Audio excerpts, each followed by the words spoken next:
Ok, en el nombre del Padre, del Hijo, del Espíritu Santo. Amén.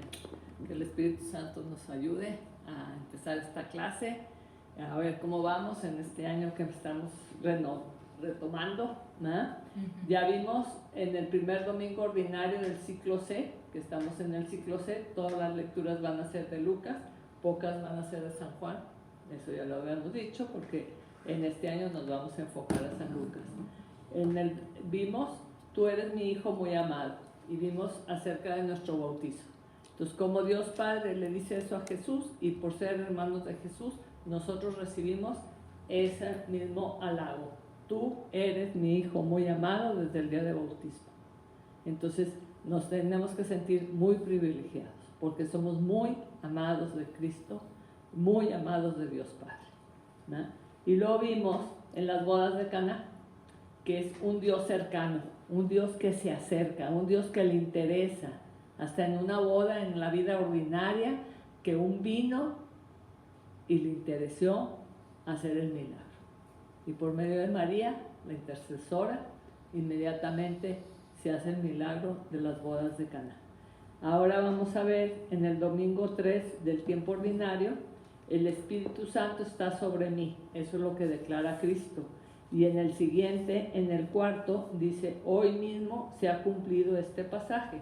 Este evangelio y este evangelio es uno siguiente del otro, o sea, es lo que sigue del otro, ¿no?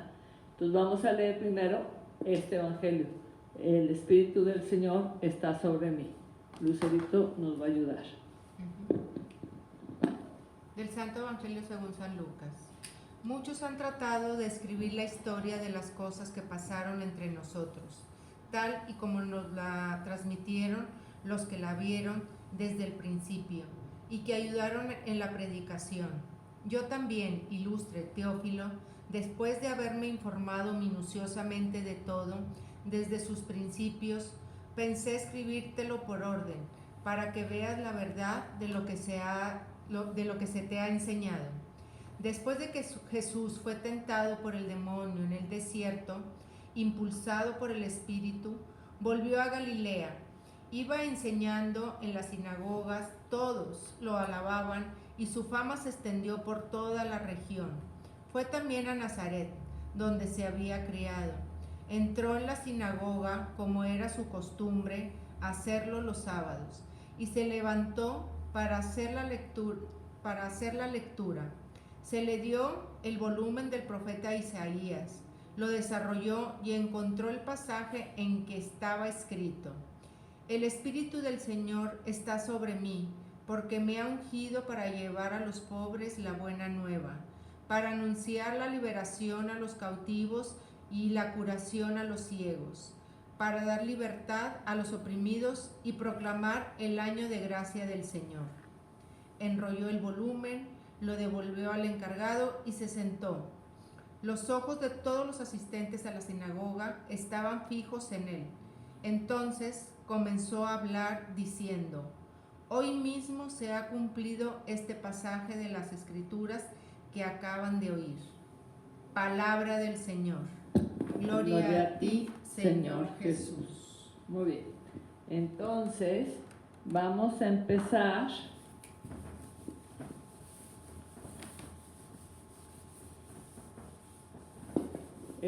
Como mini resumen que les hago, es para que vean que van seguidos, por lo general, seguidos los evangelios, uno detrás del otro, que llevan una secuencia, todos los evangelios de los domingos. Entonces, vamos a empezar explicando quién es San Lucas, porque como todo este año vamos a ver San Lucas, pues vamos a ver tantito de lo que era San Lucas, ¿no? Entonces, el evangelista San Lucas, durante todos los domingos del ciclo C, vamos a leer el Evangelio de San Lucas. San Lucas es el único escritor del Nuevo Testamento que no es judío, es griego. Vamos a explicar esas dos cosas. El Antiguo Testamento es antes de Cristo, esto es antes. Y el Nuevo Testamento es cuando ya está Cristo aquí en la tierra, ¿ok? Esas son las dos explicaciones. Aquí viene Isaías y muchos profetas que hablaban de la venida de Cristo. ¿Ah? Entonces, cada vez que dicen Antiguo Testamento, todavía no ha nacido Cristo. Están anunciando que va a venir un Salvador, están anunciando cómo va a nacer, qué va a ser, todo velado, no clarito, no así clarito de A, B, C. Todo está medio velado, pero luego cuando ves lo que pasó con la escritura, se comprende perfectamente bien que ya estaba escrito. Que no era judío, todo el pueblo de Cristo, todo su pueblo, todos los que pertenecían al pueblo escogido de Dios, eran judíos. Pero Cristo se sale del cuadrito a universal. ¿No? Y en ese universal está San Lucas, que es griego. Nosotros que somos mexicanos, otros que son argentinos, otros para todo el mundo, pero primero preparó al pueblo judío para que recibiera a Cristo. Este pueblo lo rechaza, pero ya el plan era que iba a ser universal. La Iglesia Católica es universal. Okay. Médico de profesión. San Pablo lo llama el médico muy amado. Y también lo llama médico de cuerpo y de alma. Porque curaba el cuerpo, pero también les curaba el alma. Okay. San Lucas veía a la gente tal como es y la amaba. O sea, amaba porque era médico. O sea, los médicos son amorosos por lo general. Ilustre Teófilo, así empieza el Evangelio. Teófilo significa alguien que ama a Dios.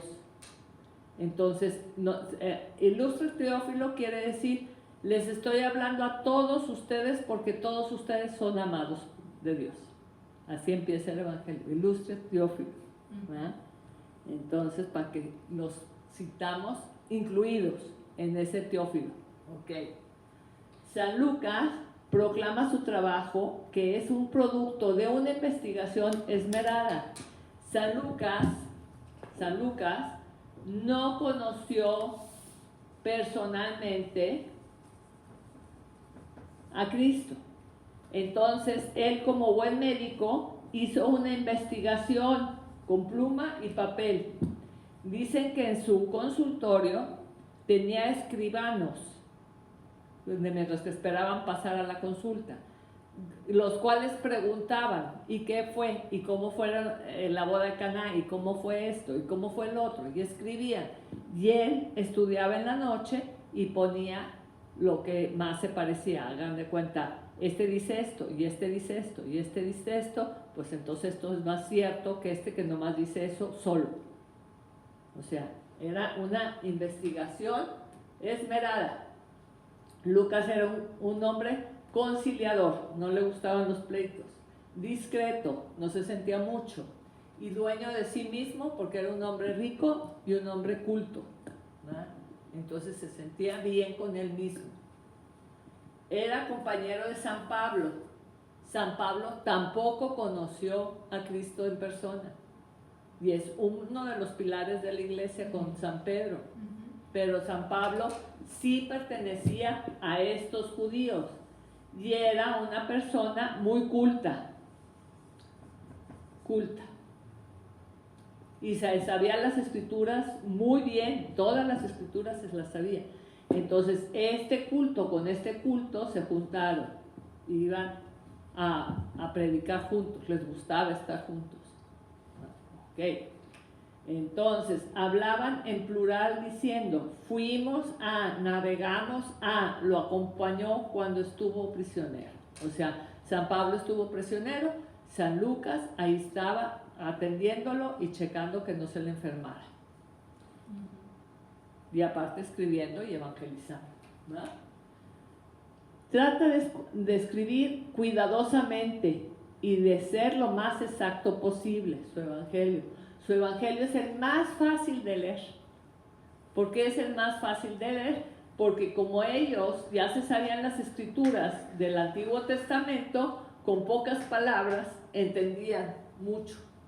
Y nosotros, como no estábamos tan pegados al Antiguo Testamento, necesitábamos un poco más de explicación, la cual San Lucas no las da. Por eso es más fácil para nosotros leer San Lucas, porque no tenemos la previa instrucción del Antiguo Testamento.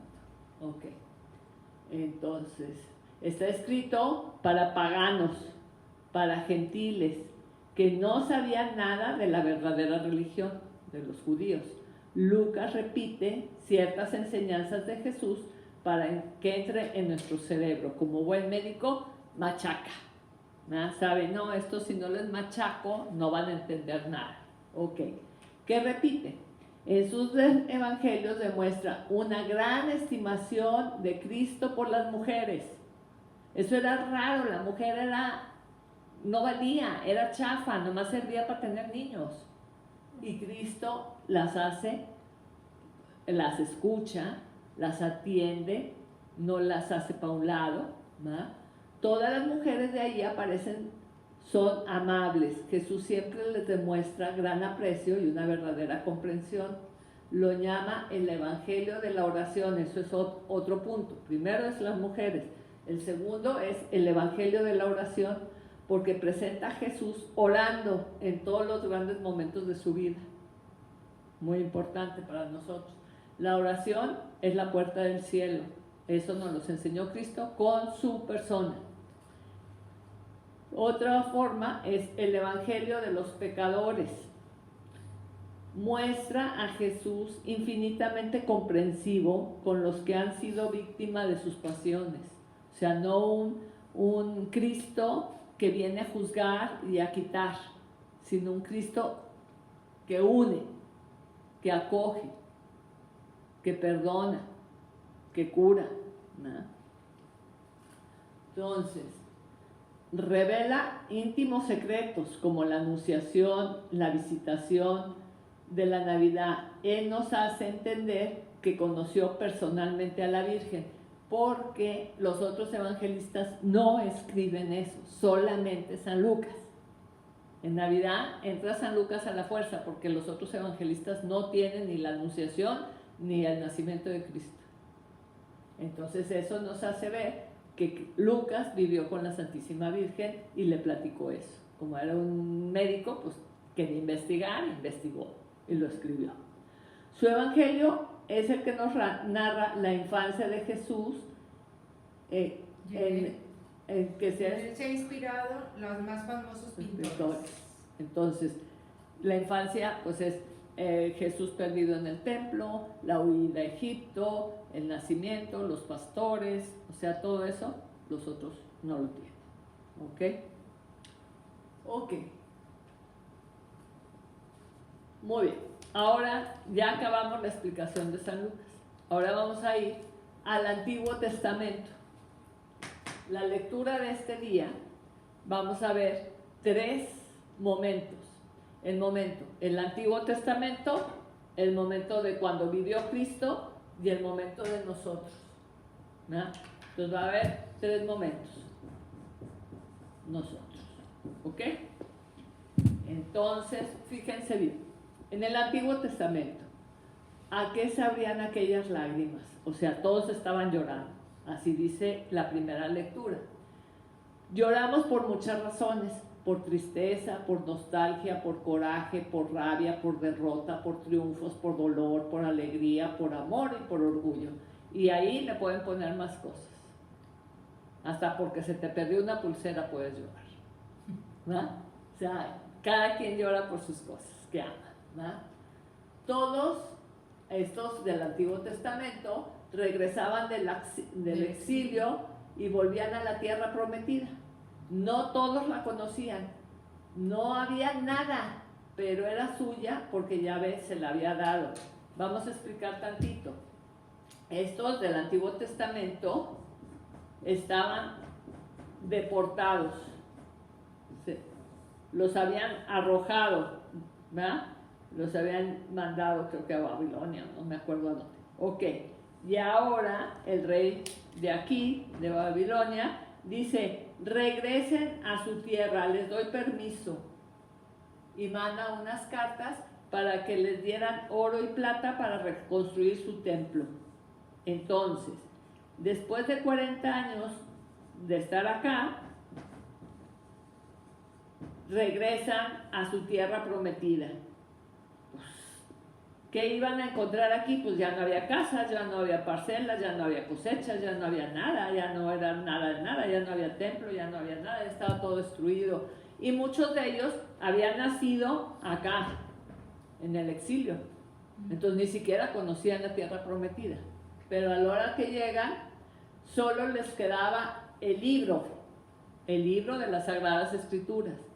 Y Esdras y los levitas, o sea, los encargados, que eran los sacerdotes, ¿verdad? Esdras es un hombre, y los levitas, toda la familia de los levitas eran sacerdotes, anuncian al pueblo, no estén tristes, porque celebrar al Señor es nuestra fuerza.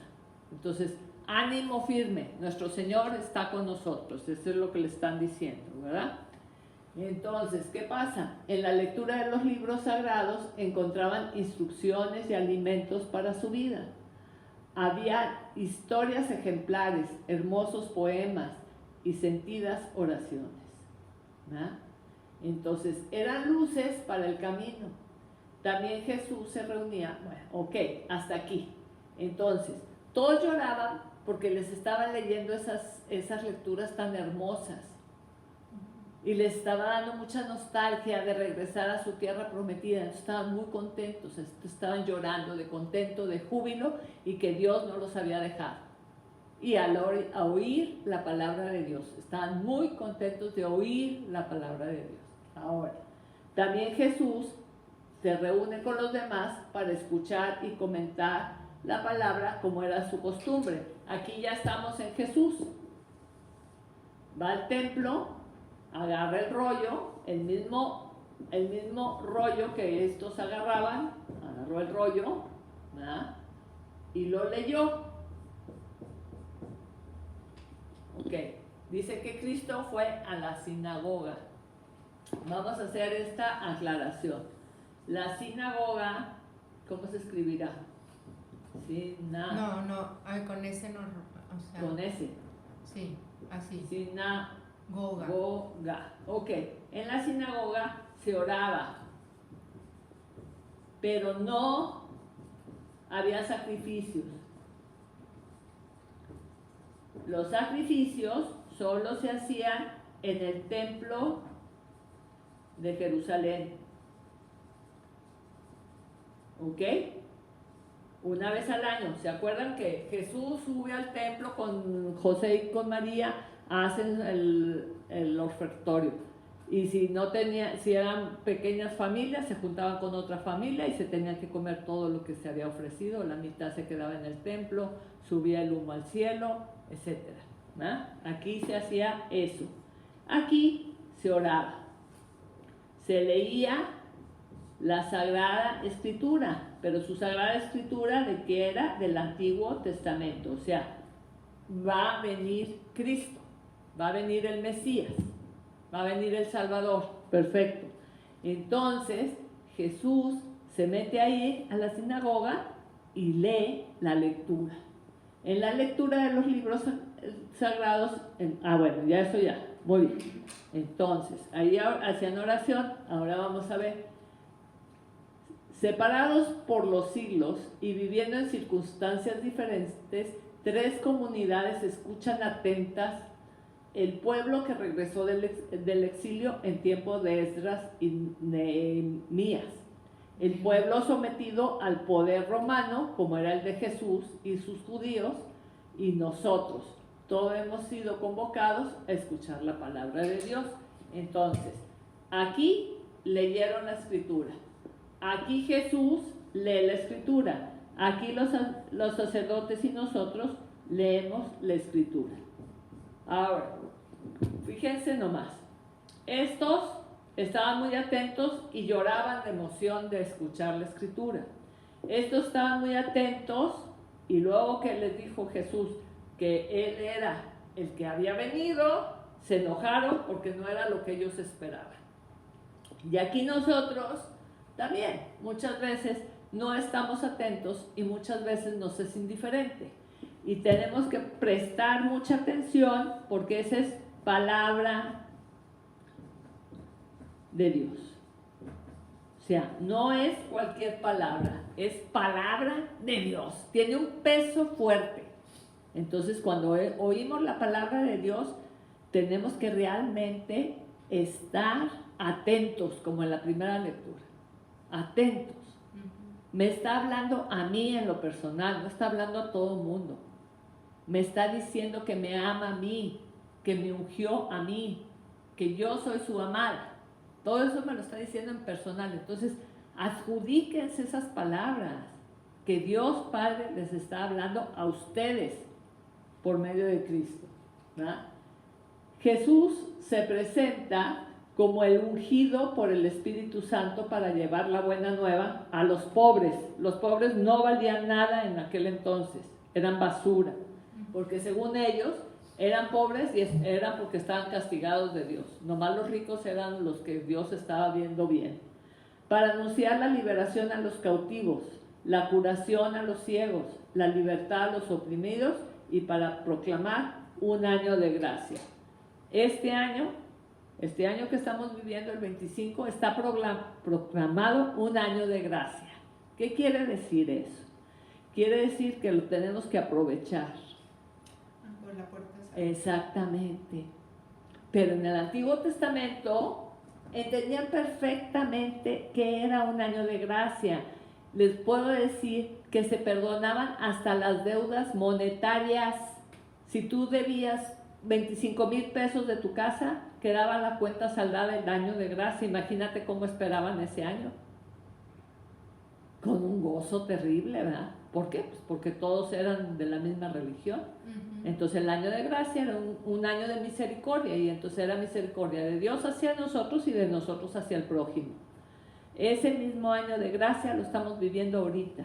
Entonces tenemos que aprovecharlo, tenemos que confesarnos, tenemos que comulgar, y si podemos cruzar una puerta santa, de las cuales el Papa otorga puertas santas por todos lados. ¿Ya dijeron dónde?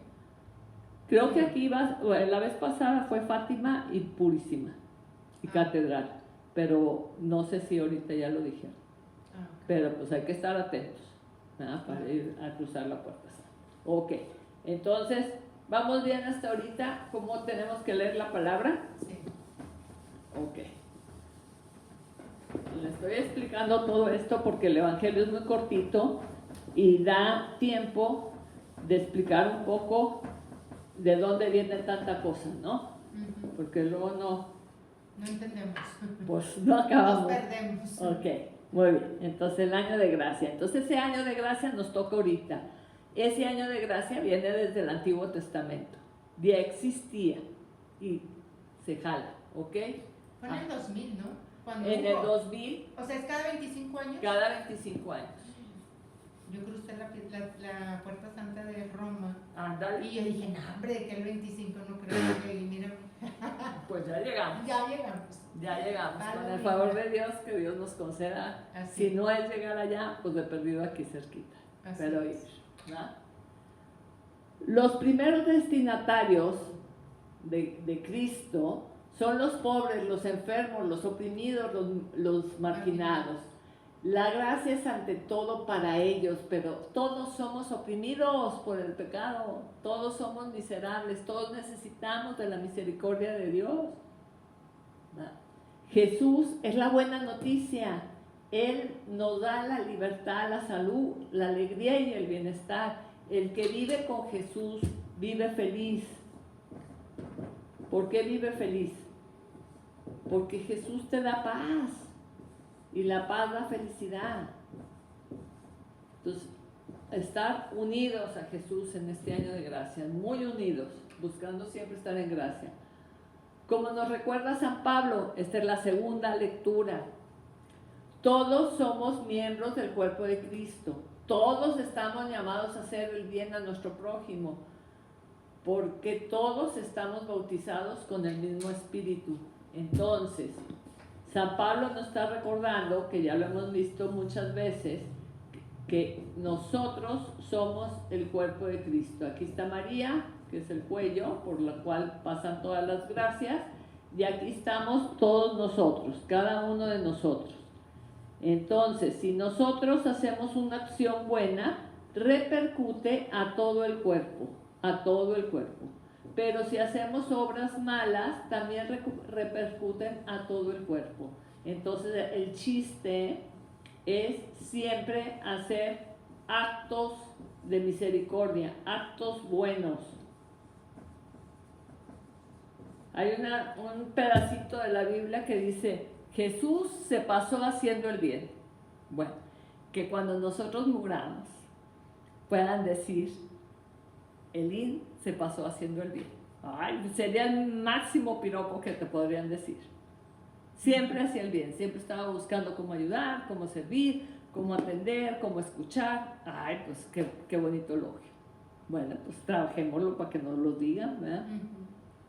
Ok, entonces, el crecimiento de la fe y de la vida cristiana se necesita un esfuerzo, pero un esfuerzo fuerte, positivo, un ejercicio permanente de la libertad personal. O sea, el hacer el bien constantemente es de los esforzados. No es porque naciste así, no es porque te sale en automático.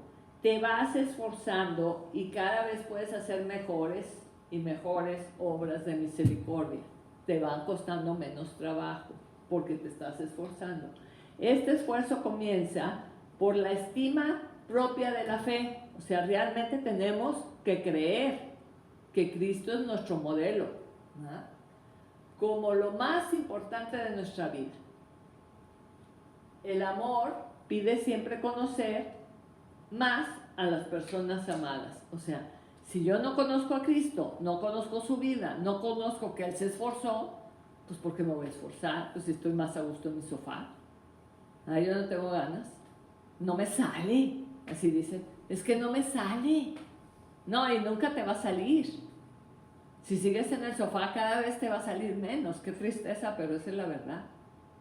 O sea, el sofá y el aislarnos cada vez nos debilita más. Yo no sé si ustedes conocen gente grande que no se para y llega un tiempo que ya se quieren parar y no pueden porque las piernas ya no les reaccionan. Yo sí conozco, me está muy triste, pero así es. En la vida espiritual nos pasa lo mismo. Si no me paro y hago un esfuerzo por salir de mi yo, cada vez estoy más débil para hacer ese esfuerzo. ¿Vamos bien? Sí. La buena formación. La buena formación requiere tiempo y constancia. O sea, no viene de la nada. Tiempo y constancia quiere decir, voy a leer, me voy a esforzar. ¿Cuánto tiempo? Propónganse de perdiz, 5 minutos al día. Ya se los pongo bien barato. 5 minutos al día de oración. Ahora, en el chat, hay miles de cosas que te mandan, que la oración del día, que el pensamiento del día, que quién sé qué. Escojan al que les guste. Hay menú. Escojan el que les guste, pero hagan esos 5 minutos bien hechos. Bien hechos, pensando y agarrando un objetivo. ¿Qué me voy a poner a hacer hoy? ¿No? Si pueden ir a hacer más, pues más. Si pueden ir ante el Santísimo, todavía mejor. Pero se las pongo baratas. 5 minutos, en donde quieran, pero bien hechos. Pero diario, no se los olvide. ¿Ok? Bueno, entonces requiere tiempo y constancia. Hacer propia la doctrina que llega a nuestro entendimiento. O sea, si yo no lo hago propia, si no lo pienso, lo medito y lo actúo, pues sí, está muy bonito Cristo, pero ya está. Está preciosa la Biblia, pero ahí está en la casa, empolvándose. Nomás le paso el sacudidor, pero ni la leo. No, pero la compré con filo de oro y la letra grande y con los dibujos de quién sabe quién, y eso es muy importante, esa Biblia. Sí, es muy importante si la lees. Y si no la lees, de nada sirve. Ahí está la palabra de Dios y no lloras y no te mortificas y no te estremeces con eso. Realmente tenemos que emocionarnos como los de la primera lectura. Así debería de ser con nosotros. Debería de ser, wow, Dios me está hablando. Dios me ama. Ok. Y la tarea, hacer esta semana, todos los días, algo bueno por alguien. O sea, esforzarme de salir del sofá. Órale, me voy a esforzar. Poquito, cada quien a su nivel, pero todos los días voy a buscar una cosa.